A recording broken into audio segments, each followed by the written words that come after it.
هتروح تحتفل وتقول له كده اوه ماي شيت مان. السلام عليكم ورحمه الله وبركاته. بما ان اللعبه كلها بتلعب جليتشات وانا ما بحبش حد يلعب عليها جليتشات، فحسيت ان انا اكتشفت حاجه ما ينفعش غيري يعرفها، فحبيت اعرفها للكل وربنا يقدرنا على فعل الخير. مش محتاجة حاجة يعني. اول حاجه هنتعلمها النهارده ازاي تجيب جون بقفاك. ايوه بقفاك زي ما انت شايف كده بالظبط. الفيديو النهارده باختصار جليتش الركنيات، وده موضوع حلقتنا النهارده. اول حاجه وانت بتلعب الركنيه لازم اللي هيرفع الكره لاعب يكون معاه الويبد باص او الديد بول. بعدين هتجيب الدايره دي في الجنب اليمين خالص كده، شايف نقطه الجزاء؟ هتخلي الخط اللي انت بترفع بيه بعد نقطه الجزاء بشويه صغيرين. هتحدد اللاعب بتاعك اللي هيستلم الكره ويشوطها، بس اهم حاجه لازم يكون معاه خاصيه الباور هيدر، وتوقفه قبل نقطه الجزاء وقدام اي لاعب بيحاول يقف قدامك. هترفع الكره 3 بارات وتروح وتستقبلها، واحلى جون بقفاك. ايوه هو بجد جابه بقفاك، ده سكريبت دي فيفا عادي ما تستغربش. طب لو لقيت اللي انت بتلعبه ده حفروك عمال يحرك الحارس يمين وشمال فرق علوز، في حاجه كده مش انتش فاهمها، بس هو عمال يتحرك يمين وشمال، هتعمل ايه؟ بسيط. اول حاجه وانت بتلعب الركنيه لازم اللي هيرفع الكره لاعب يكون معاه الويبد باص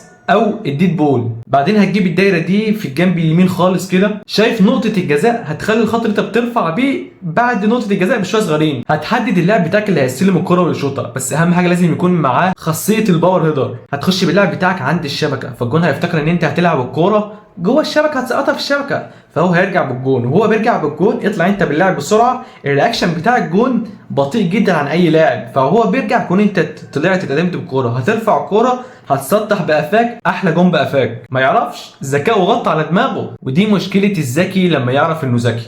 انا حاسس ان انا بقول اسرار ما ينفعش اقولها بجد بجد. طب نفترض بقى اللي ضدك ده ذكي وفاهم كل حاجه وعمال يطلع الحارس، لو انت رجعته هيرجع وكده، هو هادش كل اللي انت بتعمله، كل اللي انا قلته من شويه. ازاي تكون اذكى منه التاني؟ بسيط. اول حاجه وانت بتلعب الركنيه لازم اللي هيرفع الكره لاعب يكون معاه الويبد باص او الديد بول. المهم هتدخل الدايره دي لحد الاخر. ايه اللي انا بقوله ده؟ هتحرك هذه الدائره الى اقصى اليمين، اعتقد كده بقت احسن شويه. شايف نقطه الجزاء؟ هتخلي الخط اللي انت بترفع بيه بعد نقطه الجزاء بشويه صغيرين. هتحدد اللاعب بتاعك اللي هيستلم الكره ويشوطها، بس اهم حاجه لازم يكون معاه خاصيه الباور هيدر. حدد اللاعب بتاعك، اسحب اللاعب بتاعك اللي انت حددته ناحيه الركنيه كده. طبيعي هو هيسحب معاك، ليه؟ لانه هو مفكر نفسه ناصح، اللي هو لما يطلع قدام اللاعب بتاعك كده يمسك الكره فجاه من اللا شيء. خليك اذكى منه، قوم رافع الكره 3 بارات، الكره هتقوم معرضك جوه ال 18. هيكون اللاعب بتاعك انت لاعب تاني خالص مستنيه، هتقوم حاططها في الجون. هتروح تحتفل وتقول له كده اوه ماي شيت مان. الوقت خلص، الوقت الاضافي كمان خلص. الركنيه الاخيره اخر امل ليك، يا اما تكسب يا اما تلبس. طب اذا لقيت اللي ضدك عمال يحرك الحارس زي فرق علوز رايح يمين وشمال، وتحس ان هو واقف مش على بعضه وعملها على نفسه، بسيطه. انت عرفت ان هو عنده نيه ان هو هيطلع الحارس، خد انت قرار في دماغك ان انت خلاص هتلفها في الجون. بس اول حاجه وانت بتلعب الركنيه لازم اللي هيرفع الكره لاعب يكون معاه الويبد باص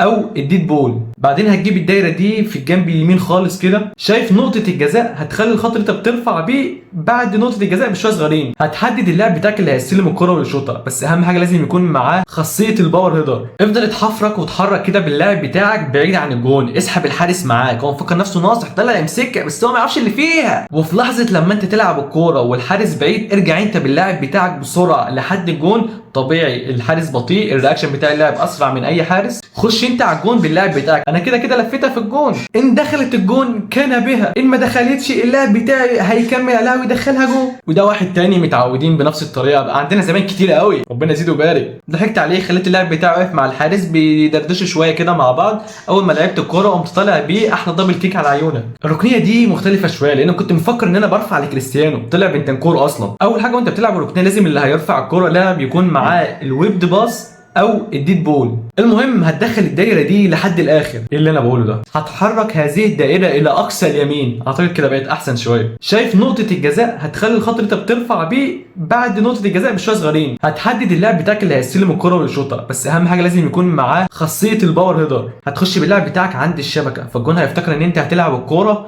جوه الشبكه، هتسقطها في الشبكه، فهو هيرجع بالجون. وهو بيرجع بالجون اطلع انت باللاعب بسرعه. الرياكشن بتاع الجون بطيء جدا عن اي لاعب، فهو بيرجع كون انت طلعت اتقدمت بالكوره، هترفع الكوره وهي دي اللقطه اللي هتقول له فيها انا بابا يلا. هتقولي طب يا شبل انا رخم بحب العب الركنيه اليمين برجل الشمال، بس الفرق هنا بقى وانت بترفع الكوره هتخلي السهم بتاعك ده يعمل مع منطقه الجزاء مثلث صغير كده. اول حاجه وانت بتلعب الركنيه لازم اللي هيرفع الكوره لاعب يكون معاه الويبد باص او الديد بول. هتحدد اللاعب بتاعك اللي هيستلم الكره ويشوطها، بس اهم حاجه لازم يكون معاه خاصيه الباور هيدر. المهم هتدخل الدايره دي لحد الاخر. ايه اللي انا بقوله ده؟ هتحرك هذه الدائره الى اقصى اليمين، اعتقد كده بقت احسن شويه. هتقرب اللاعب بتاعك ليك وانت بترفع، وهوبا احلى جول عليك وفي ايه بوسه، احلى بوس. ده بقى اغرب ركنيه هتشوفها في حياتك. طبعا انت شايف الحارس بتاعه واقف مش على بعضه ومزنوق بيتنطط زي فرع لوز. هو خلاص مطلع الحارس مفكر نفسه ناصح بقى هياخدها، اذكى اخواته زي اخواته الاولانيين. اول حاجه وانت بتلعب ركنيه لازم اللي هيرفع الكره لاعب يكون معاه الويبد باص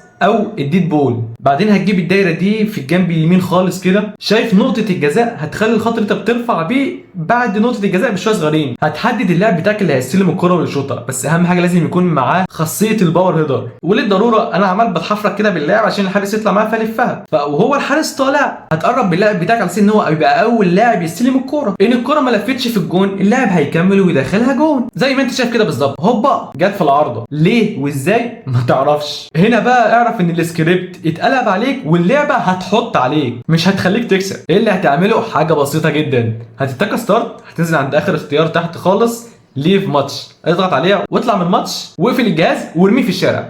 ده الحل الوحيد عشان سكريبت فيفا. حاسس بجد ان انا قلت حاجات في فيفا ما ينفعش ولا مش عارف اقول الحاجات الباقيه ولا لا. قول لي بقى في الفيديوهات الجايه عاوز تبقى عباره عن ايه، فاولات ولا ايه بالظبط. فجي جي وهاف فن. وما تنساش لو انت هنا على التيك توك اعمل فولو واكسبلور والحاجات دي كلها. لو انت على اليوتيوب ما تنساش تعمل لايك واشتراك.